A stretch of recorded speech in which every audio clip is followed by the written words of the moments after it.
Welcome back.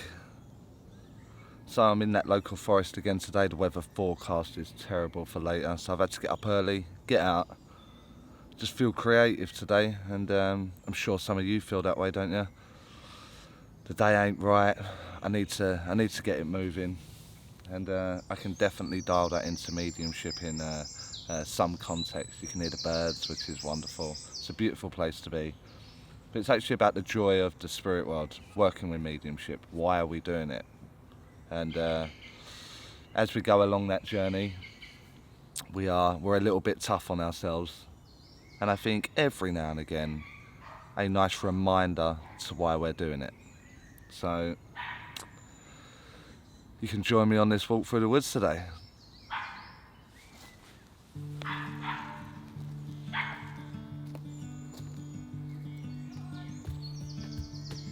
As I'm walking, making my way through the woods, I'm very mindful of the first time that I was introduced to mediumship. I'm curious, you guys, what made you look for it?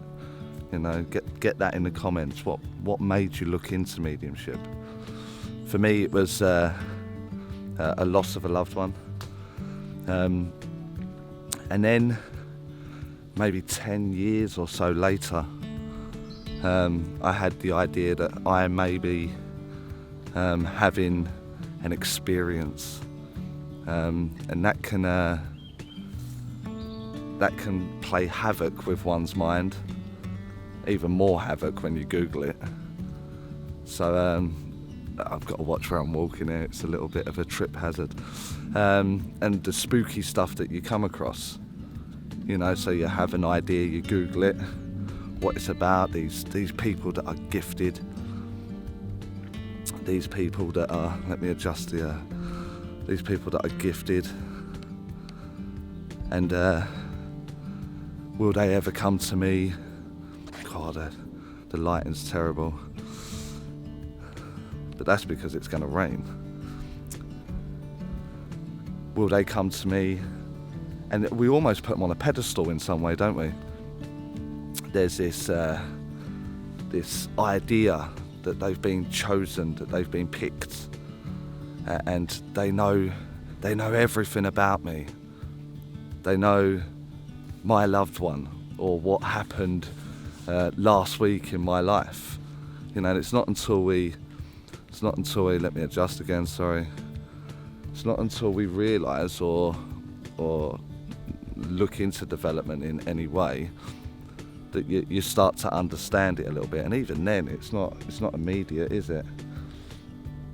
It's not immediate how what mechanic they're in, and what I mean there is, are they working with my loved one, or are they actually in my energy and extracting information from my energy, so the psychic. And I feel kind of bad sometimes, because I'm a tutor of mediumship, and I see it very, very often in the classroom. You know, I've recently just run a mentoring program this weekend, so Saturday and Sunday, and I've got some very, very good mediums within that room, and they're not out there yet. You know, there's a fear that goes with it. It's like they're not ready, they don't feel they're ready. Maybe they're measuring themselves to me, or they're just not confident in their own ability. And I also have new people in that room, so they get an opportunity to see where it can go, how advanced they can get. But they're still in the early stages of their development. You know, it's still magical. So I think it benefits the beginner and the advanced to see where they've come from and where they're going to. It's a good mix. I try to incorporate that in most of my classes, most of my workshops. But you've got to remember, a lot of the time, the mindset of the individual. So we are very drawn in, we're sucked in by this medium that knows my loved one, that knows my story, that knows that I fell over, or I lost something last week, or I've been emotional over something. And it's not until you go into the development that you realise how that's possible, you know, in the way it's displayed or the way it's portrayed from a platform or in a one-to-one. Is the medium 99% of the time will say, the spirit world are telling me. And it's not until you learn as you go along that the spirit world aren't telling them all the information that they're getting. It's actually a psychic mechanic and a mediumship mechanic. And so as we grow, there's a bit of us that kind of loses some of that magic because you know how they're doing it now. I think we've all had the scenario where we've gone to see a medium, maybe high caliber. You know, you've paid a lot of money for the ticket and you thought it was amazing. Oh my God, this is incredible. And then, you know, after maybe 6 months, a year of training, they're back in your area, they're back in your hometown, or someone's managed to be able to get tickets for you. So you pop along because it was amazing the last time you went. Only this time, you know how it's working. You've got a little bit of understanding. You've got a little bit of knowledge to the mechanic of mediumship and how they're doing it and how you should be presenting it and so on and so forth. And there's a bit of you that goes, I don't believe it. You know, I used to love this, or I used to love this medium, or love their style, or love their way, love their relationship with the spirit world. And now I know it a little bit more, I know it a little bit better. And there's just this, something's lost in that motion. When you get to this point, once you've experienced this kind of thing, it's very, very easy to fall into this trap of talking and making your judgments, and you know, your expectations start to take over. So it's at this point that we need to be mindful of why we did it, why we looked into it. Because in effect it starts filtering into your mediumship. With the wrong ingredients, things start to go wrong for you. You're too busy looking elsewhere and how other people are working, and in turn your bar goes up, your expectation of self goes up, and you start becoming very, very critical. And because of that, then the mediumship will take a stagnant turn, or a point where I feel like I'm not getting anywhere. It's at this point it will feel like a crossroads. You know, I've landed in a perfect little spot in the forest here. So you'll have places where you can go different directions, like this way, or the little dark way that's there, or this pathway, or this one, or this one, or this one.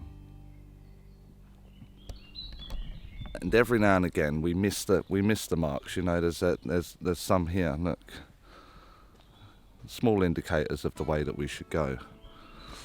And what happens is we get caught up in the trappings of your ego may be taken over, your opinion may be taken over, things that are offending you, things that you don't like seeing upon a platform. But you've got to kind of reflect it back, like, why is that person doing it? Why are they working in that way? What brought them to mediumship? What brought them to look for the spirit world? And it's this question that you've got to kind of remind yourself of. You know, why did you get involved? Why are you doing it? Why are you looking to better yourself in some way? And I think that brings a little bit of clarity. You know, do you remember the first time you sat in your power because every teacher told you you have to sit in your power, you have to meditate every single day, and you remember that feeling of the spirit world joining you? It is not gone. It's never gone. It's just you got used to it. It's a feeling you have every day, a feeling you're used to feeling. So the subtlety just becomes non-existent now, because you stopped looking for it. In the first place, when you first start, that's all you're looking for. Where are you? Where are you? Are you here? Are you joining me? But now you're used to it. You know they're joining you. You know they're there. You know they're sitting with you. You know they're trying to educate you and open up that consciousness.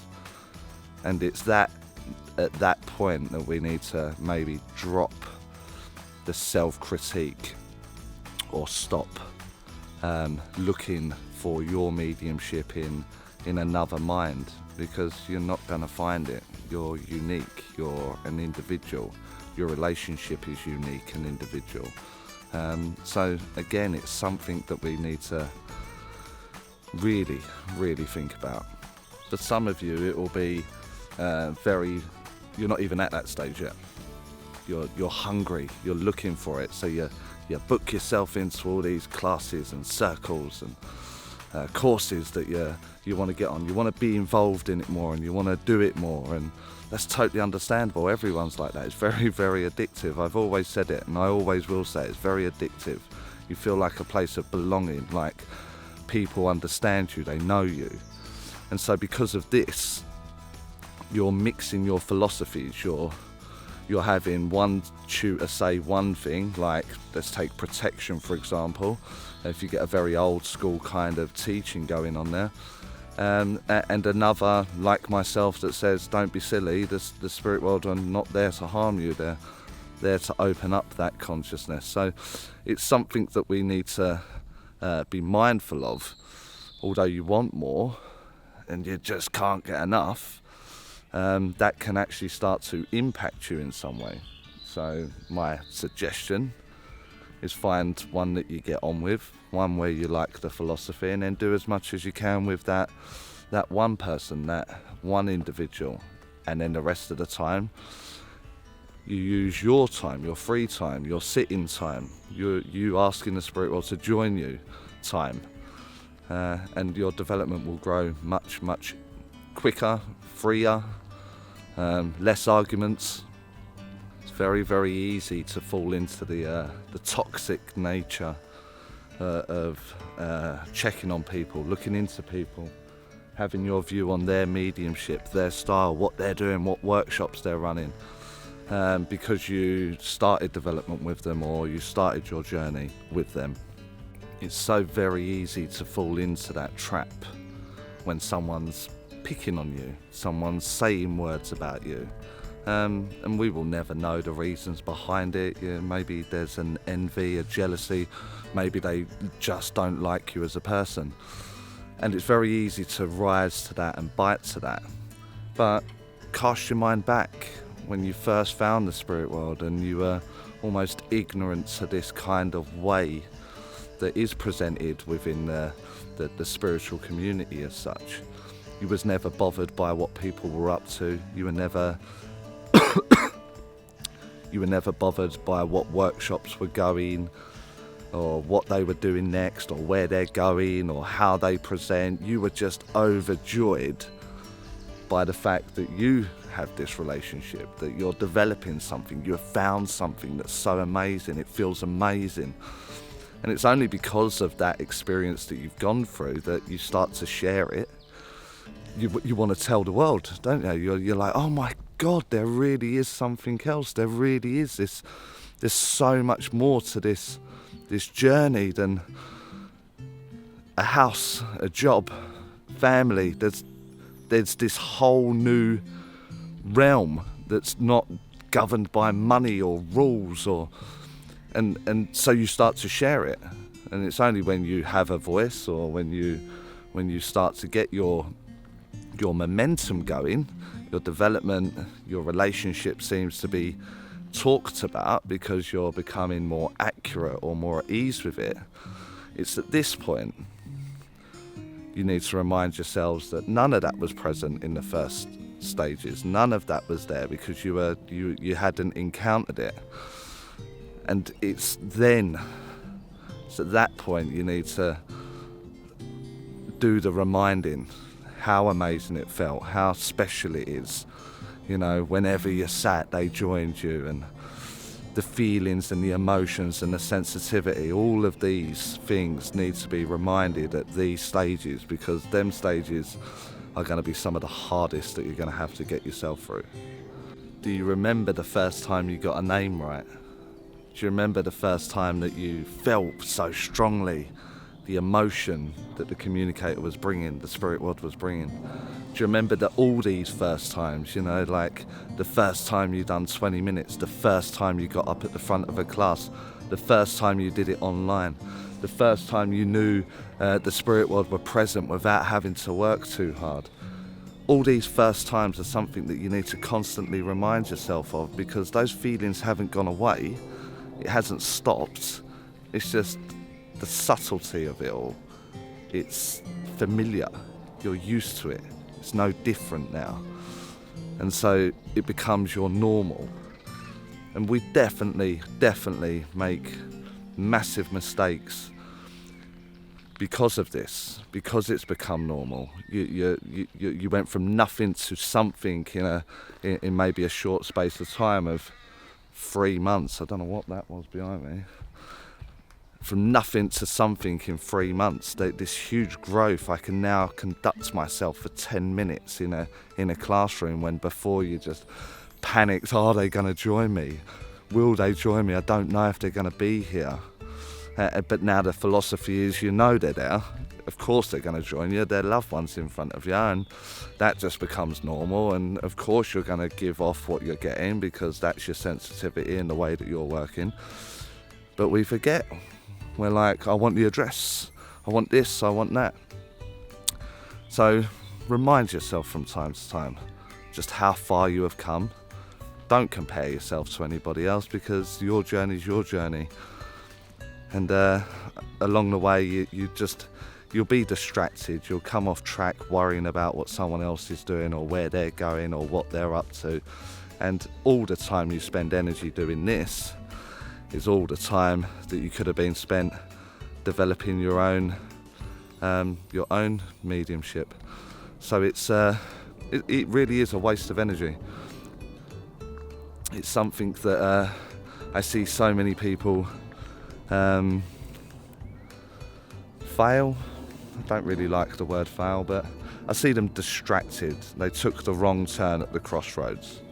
Their energy is not being used in the most efficient of ways, and because of this, it'll feel like a plateau.